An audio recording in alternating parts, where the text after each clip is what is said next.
And there was born in the part of India, the Calcutta party spot named Gandhi. They named him Mahatma Gandhi. And Gandhi grew up watching the British with their white hats and their starched uniforms and their soldiers and their military and their parliaments and their government over the 1 billion Muslim and Buddhist people.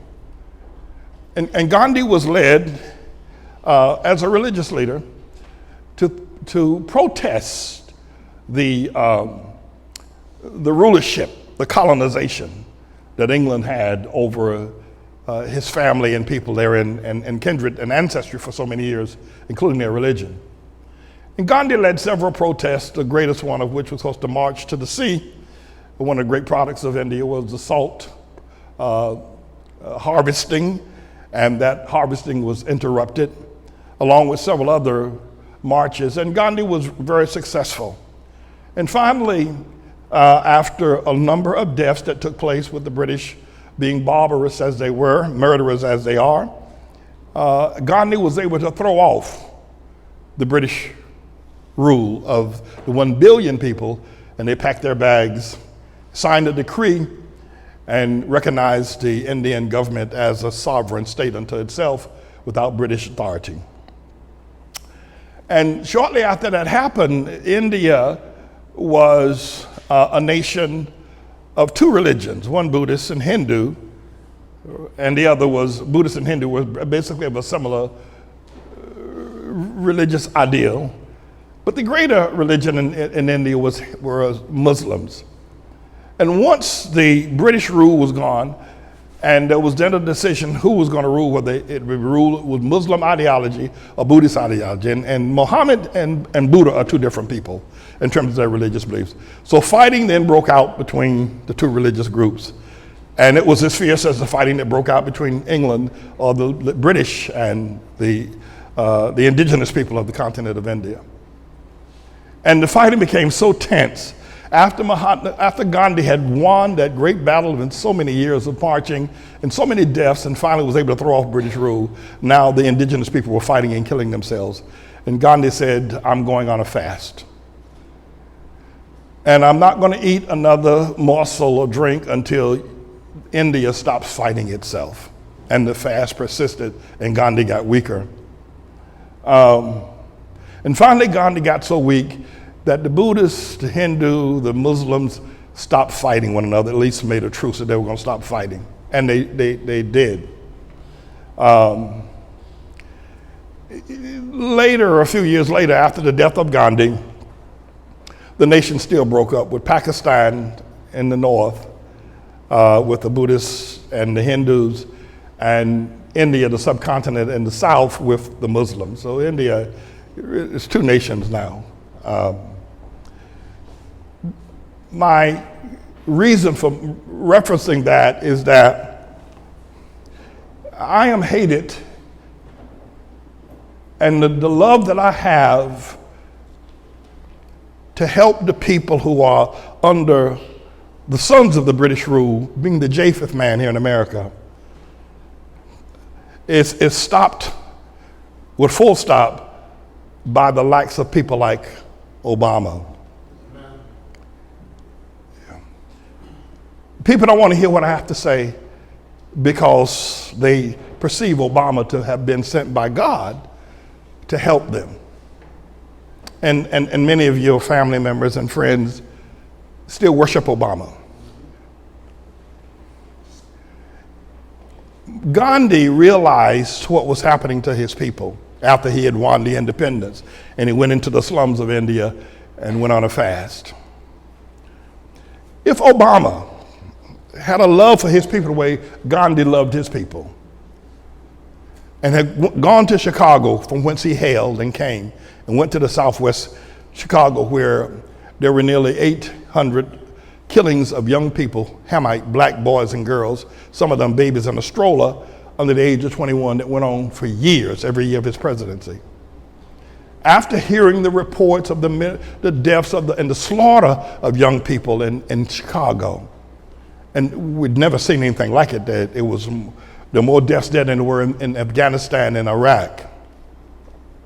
If Obama had said like Gandhi, I'm going to Chicago. I'm leaving the White House. I'm not leaving my presidency, but I'm going to Chicago, and I'm going to take up residence, and I'm going to bring all my staff, all my security. Everybody's coming, and we're going to take up residence in Chicago. And I'm not going to leave Chicago until y'all young people stop killing one another. You got to stop it. You got to stop killing one another. You young men have got to disavow your gangs. You young people have got to stop dropping out of school, doing drugs. I'm not leaving Chicago, and I'm going on a fast until y'all come together and love one for another and stop this killing that y'all have. There was a young girl who was shot in the park while she was playing, 16 years old. And the funeral was held, and everybody thought Obama was going to attend. He didn't. He didn't go. He didn't go, unlike Gandhi, who loved his people and didn't want to see any more deaths. Obama never went, never said anything, never. I want to say that to you because it's a stark example of the fact that Obama never gave a damn about you black people and don't care nothing about y'all killing one another. And you need to know it. You just need to know it. And you need to ask these people still worshiping these Obama, what is wrong with you? And more specifically, you need to ask yourself, what is wrong with you having any fellowship with somebody like Obama? Oh, Gandhi was able to die to stop the killing of his people, but not your Obama, not him, not him. He cared nothing about it, and he never did. He never has. Now, that God has said that this is holy ground, and a number of people recognize that I must be a teacher come from God because some of the things I taught they had never heard before biblically, even in their religion. But when Obama came along,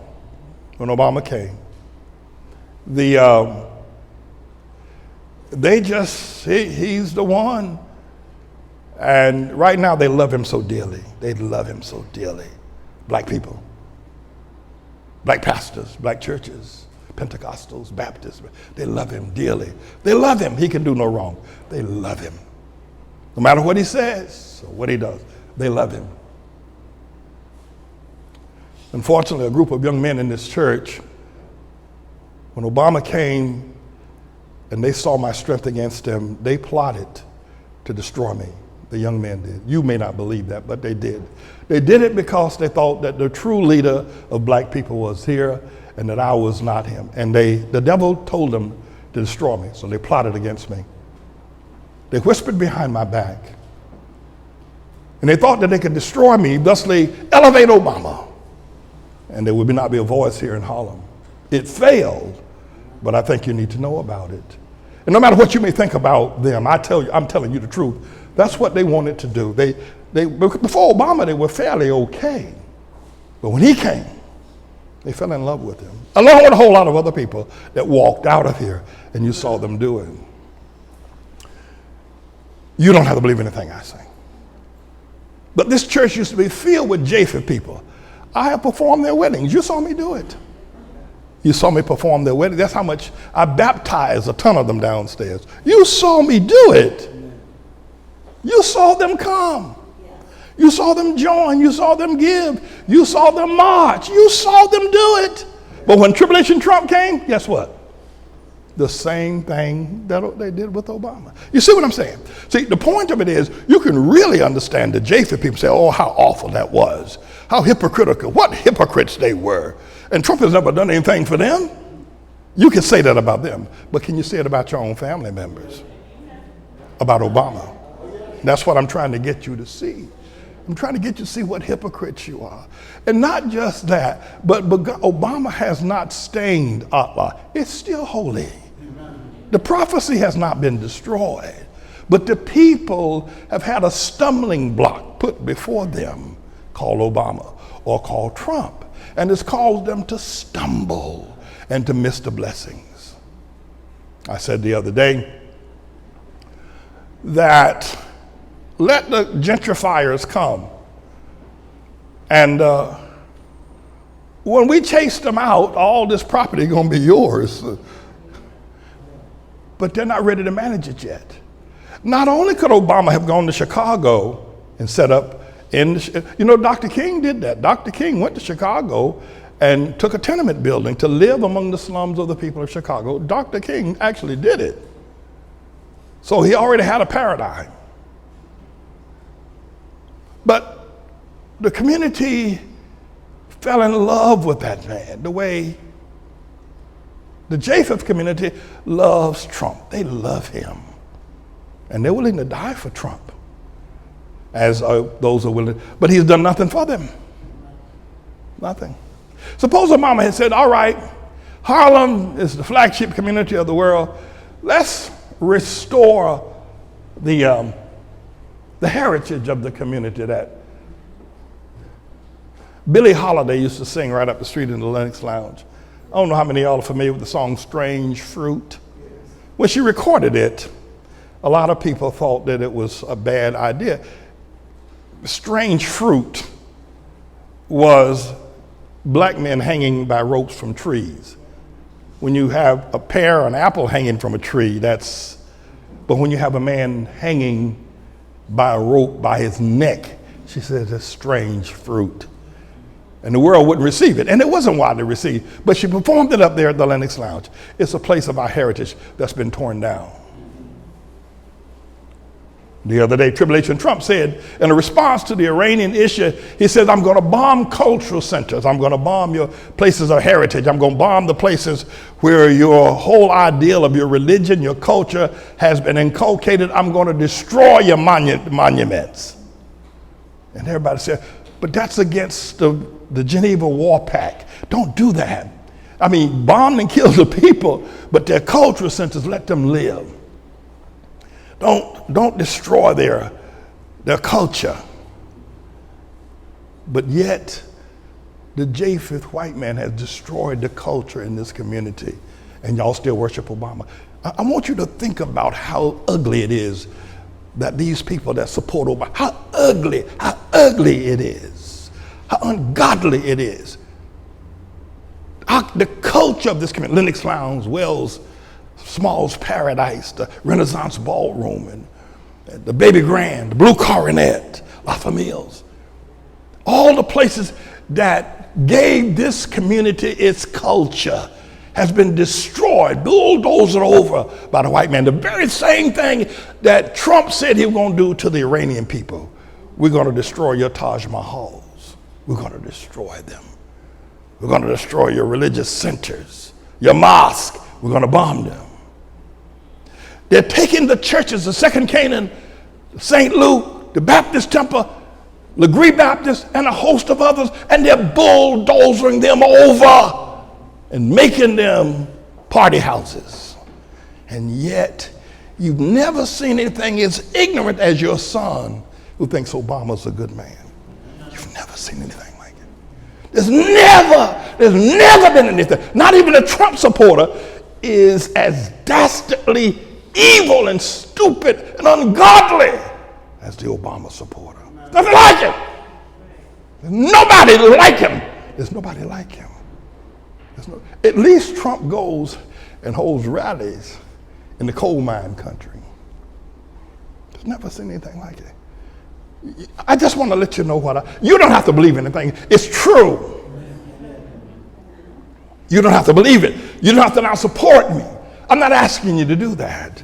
I just want you to see how far from God can these churches be? How far from God can your family, your children, and your grandchildren, how far from God can they be? And the person that they chose as their leader. I sleep in this community every night. I wake up in Harlem. I don't wake up in Westchester County. I don't wake up in New Jersey.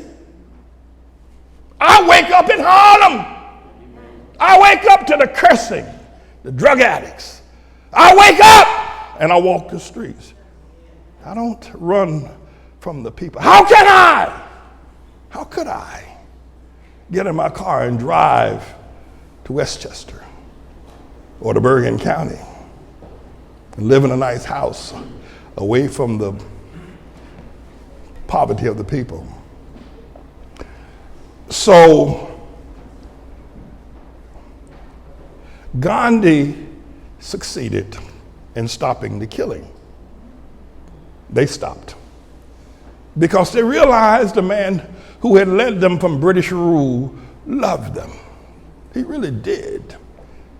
And he was willing to give himself over to the process. And he wanted them to see the error of their ways. And the killing ceased. It stopped.